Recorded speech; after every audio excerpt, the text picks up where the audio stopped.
Hello dears, എല്ലാവർക്കും സുഖം വിശ്വസിക്കുന്നു. നല്ല അടിപൊളി ടേസ്റ്റി ആയിട്ടുള്ള ഒരു ഞണ്ട് ഗീ റോസ്റ്റ് റെസിപ്പി ആയിട്ടാണ് ഇന്ന് വന്നിട്ടുള്ളത്.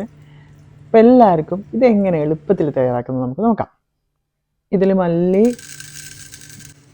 പെരിഞ്ചീരകം, ജീരകം, ഉലുവ, കടുക് നന്നായിട്ട് ഡ്രൈ റോസ്റ്റ് ചെയ്തിട്ട് പൊടിച്ച് മാറ്റി വെക്കണം.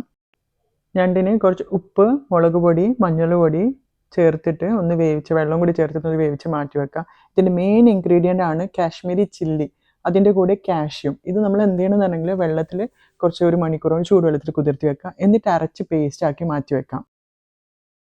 ഞാൻ യൂസ് ചെയ്തിരിക്കുന്ന അയൺ പാനാണ്. അതിലേക്ക് വെളിച്ചെണ്ണ, നെയ്യ് ചേർത്തിട്ട് ചെറിയ ഉള്ളി, ഇഞ്ചി, വെളുത്തുള്ളി, പിന്നെ കറിവേപ്പിലയും കൂടി ചേർത്ത് നന്നായിട്ട് വഴറ്റിയെടുക്കാം.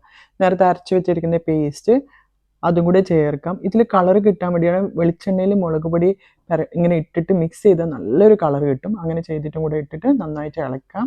അതിലേക്ക് കുറച്ച് പുളി ചേർക്കാം. നേരത്തെ പൊടിച്ച് മാറ്റിയിരിക്കുന്ന പൗഡർ, അതായത് ആ ഡ്രൈ പൗഡേഴ്സ് ആഡ് ചെയ്തിട്ട് ഇതിലേക്ക് നമ്മൾ വേവിച്ച് വെച്ചിരിക്കുന്ന ഞണ്ടും കൂടി ചേർത്ത് നന്നായിട്ട് കവർ ചെയ്ത് കുക്ക് ചെയ്യാം. ആവശ്യത്തിന് ഉപ്പ് നോക്കാം. അതിലേക്ക് പുളി ഇല്ലെങ്കിൽ പുളി വെള്ളം കൂടി ചേർത്ത് നന്നായിട്ടൊന്ന് കുക്ക് ചെയ്തെടുക്കാം.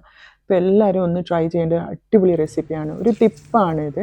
അതായത് കളറ് കിട്ടാൻ വേണ്ടിയിട്ട് വെളിച്ചെണ്ണയിൽ മുളക് പൊടി ചേർത്ത് നമ്മൾ കുക്ക് ചെയ്യുകയാണെങ്കിൽ നല്ലൊരു കളറായിരിക്കും. എല്ലാവരും ഇതൊന്ന് ട്രൈ ചെയ്ത് നോക്കാം. Thank you for watching.